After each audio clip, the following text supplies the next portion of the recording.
Rolling Stones are just it, you know. They're the greatest rock and roll band in the world.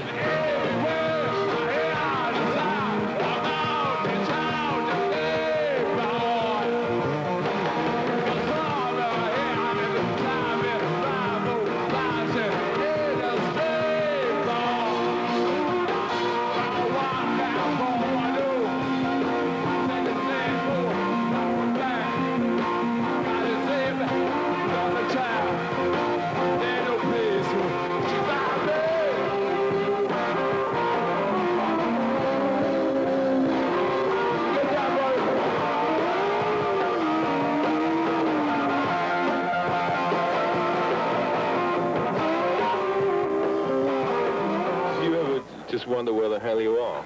Yeah, I put a notice up on my bathroom mirror. It says Brussels Hilton, right? So when I wake up, I know that I'm in the Brussels Hilton.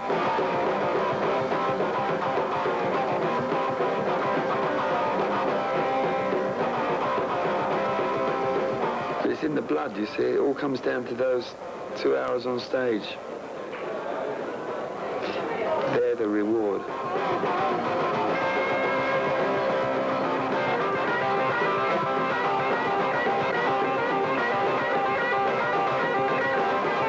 Through customs in London about a month or so ago, and this guy who was checking my bag, he says to me, didn't you used to be in that group that used to be called the Rolling Stones?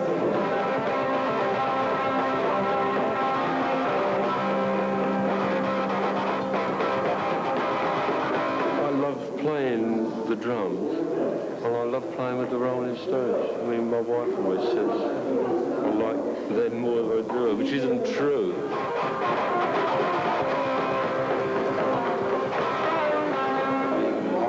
Becomes what you do on stage. Everything else is either building up to it or relaxing after it.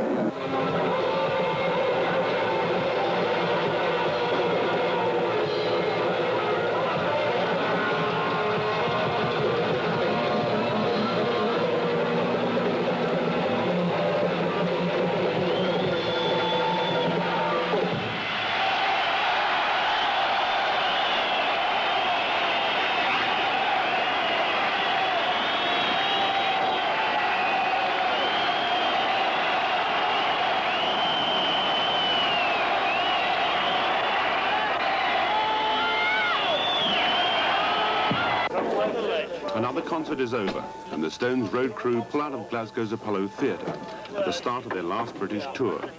In 4 hours, the stage is cleared, the theatre empty, and the circus rolls on.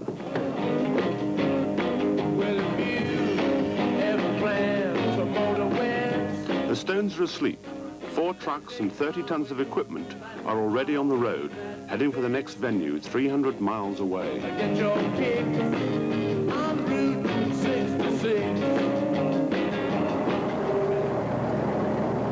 I've unloaded this. I have to go back and do a little job for Yes to trail us to the airport tomorrow, and then come back, pick this lot up, take it to Stafford, and then back to Earl's Court, and then I've got 3 dates in France for the Who, and then back to Earl's Court again, load out and over to The Hague.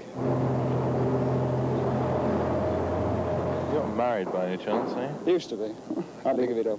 When I first became a roadie, I was working for small-time bands, you know, and I just wanted to go on the road. It didn't matter who I worked for. I just wanted to leave town, and now my first tours with the Rolling Stones, I really enjoy it. Guitarist Ronnie Wood joined the group last year. The other 4 Stones have worked together since the early 60s. Another ubiquitous newcomer is Keith Richards' 6-year-old son, Marlon. 2 American musicians, Billy Preston on keyboards and Ollie Brown on percussion, complete the Stones' musical lineup. Evening, gentlemen, how are you? Fine, how are you? Oh, where's the Lou?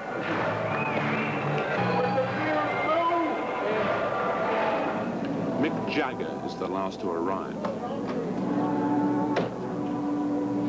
Hello, mate. What? Something about the aura of Mick Jagger. People tend not to come up to him. Because I don't guess because he's Mick Jagger. There's a certain indescribable thing about him. People are timid. They just won't approach him. I've seen that. with The Who.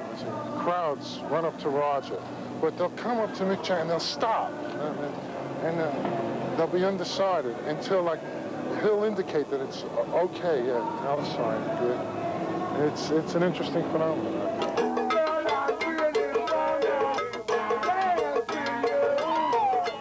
As tension mounts in the auditorium, the Stones relax with their warm-up group, the Meters.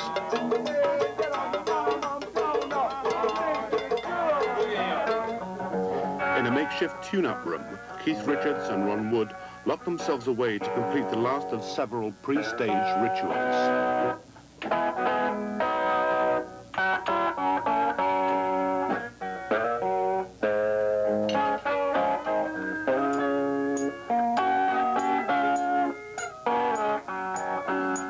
Tune-up room session.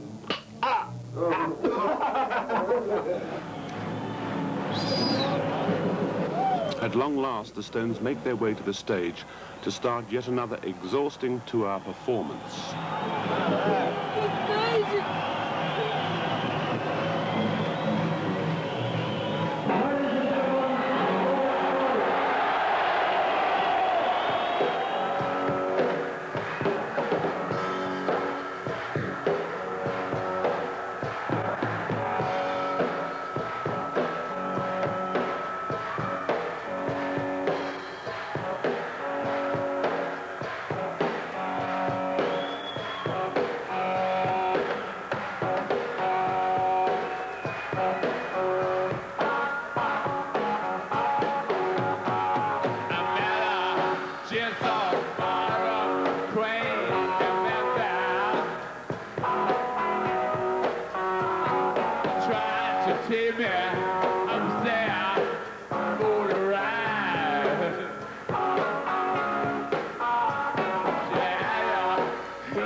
Tours are fun, you know, they're hard work, and because of the mixture of people thrown together, if they're good, a lot of people, they're fun. People, you never forget them, they're all sort of different. Can't get your laundry done, you can't eat regularly, sleeping gets messed up a bit, which ain't too bad, but I think eating is the worst, you know, to get a decent meal at 4 in the morning in England's impossible. You can do it in America, you can't do it in Europe, you know. But the travel and so on doesn't bother you particularly? Not really, no. What about Astrid? Does she come around with you all the time? Yeah, absolutely. I wouldn't trust leaving her at home. And she wouldn't trust, you know, leaving me on tours.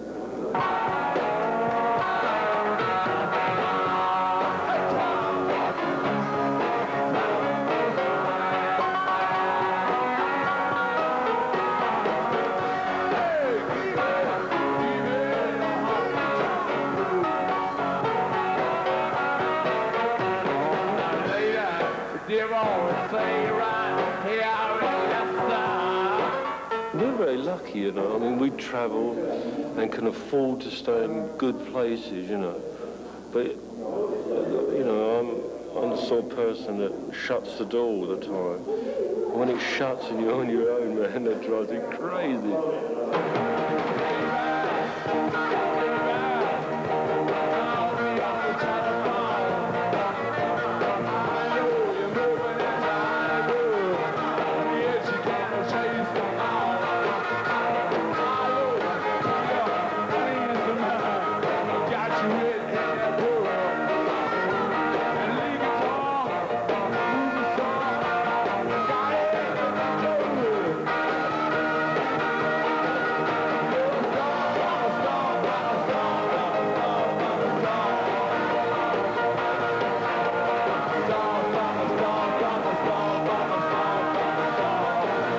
Taking crews of 50, 60 people in hotels every night, airfares, you know. You can't make money in Europe, you know. So what's the purpose of doing the tour? I got fed up of gardening. I first played with the Stones on an American TV show, Shindig. It was produced by Jack Good, yay. And They came and they were doing a show with Howlin' Wolf. What year was that? That was about 65 or 66. So now 10 years on, what's changed about the music festival? Anything? Not a thing. Not a thing has changed, really.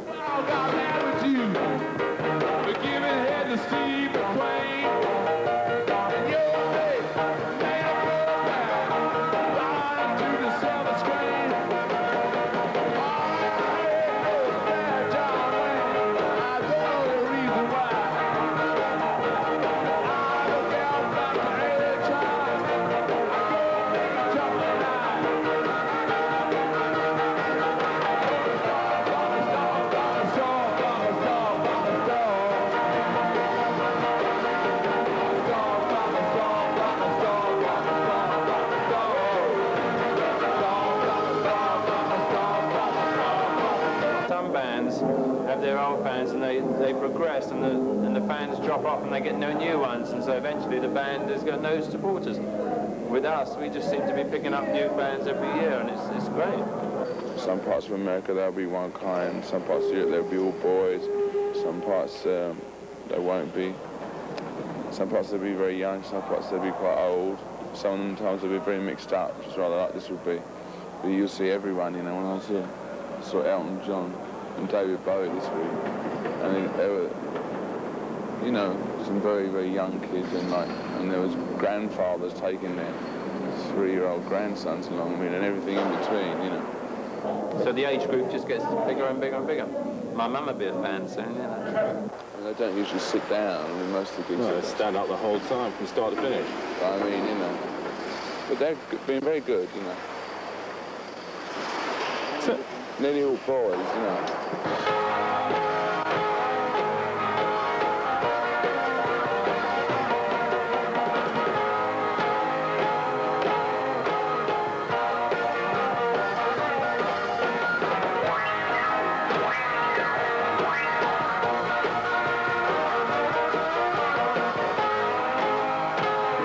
This is called Frizz Braids.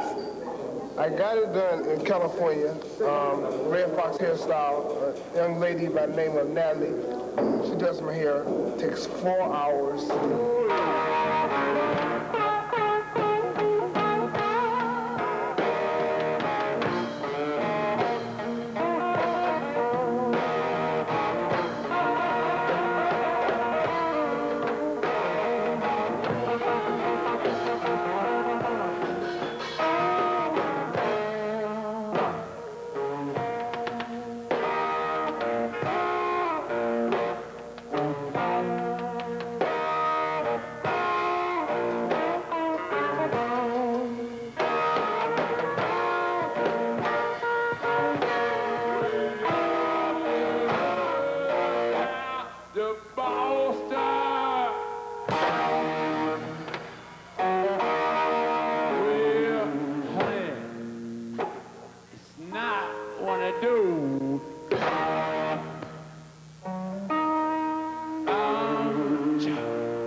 It's just that being a Rolling Stone, you know, like when we were stopped for speeding in Arkansas, Keith and I, and a security man and a friend, the judge of that particular area in Arkansas, he went completely spare on the phone. We found he had a little stash of whiskey down his sock, and he was gradually getting more and more soused till he got onto the press all over the world.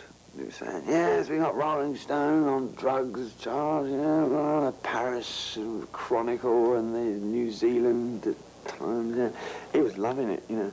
Eventually had to be carried out by his brother. He was the only one who could remove him.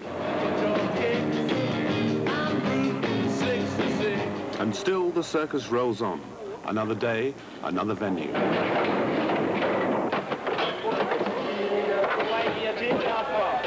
How many people here actually work for you? We're about 20. Lighting crew, PA crew, and truck drivers. I think it's 23 altogether. Production people. Well, roughly, what do they earn, these people? Not very much, actually. They get about 80 quid a week, but it's not enough, really. You know. Why do they do it if it's not enough? Because they don't want to be bank clerks, I suppose, or cameramen.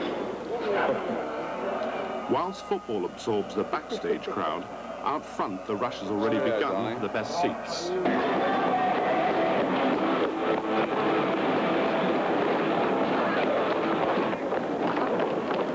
We're betting on the correct scores, and it's on a first come, first served basis. But what I will give you this little bit of information that everyone, half of them are Americans and they don't know anything. They're all betting on Munich winning, right? And like if it's St Etienne, no one's betting on St Etienne winning 1-0. Well, I don't think make any of it. We're going to go tomorrow, aren't we? Red socks. Oh, red shoes we got? No.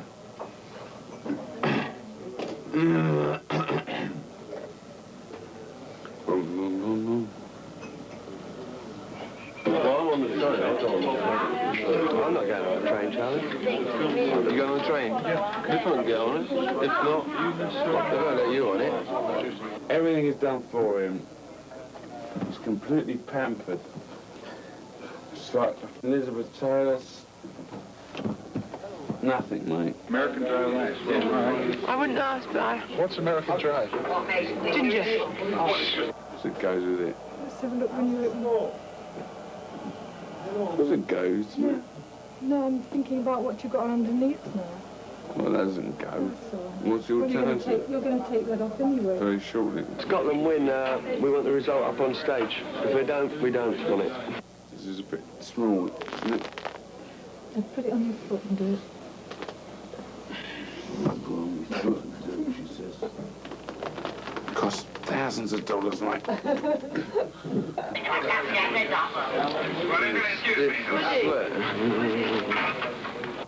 These shoes are soaking wet. Surely he gave you the other pair.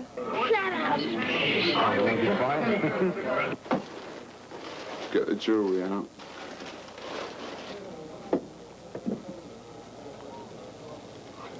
I ain't carat diamond, mate. Everyone a Maserati. He's very gentle. He's very easygoing. He knows what he's talking about. And so there's no difficulty in communicating. It's very nice, actually. I mean, I was given sort of lots of warnings. I had lots of different friends sort of said, oh, you know, you're going to have a dreadful time and it's going to be awful. And I was influenced a little bit by what they were thinking, and I haven't found that at all, actually. Well, when you say what they were thinking, what sort of horrors were they giving you? Like, oh, the Rolling Stones, you know, oh, you're going to be late every night, you know, you're going to really have, like, dope thrown up your nose and everywhere and all that sort of thing. But they're human beings, right? And so am I, and it's not like that at all. I mean, I don't have to do anything, right? I'm saying that I don't. Shit. What? I knew this wasn't a good idea.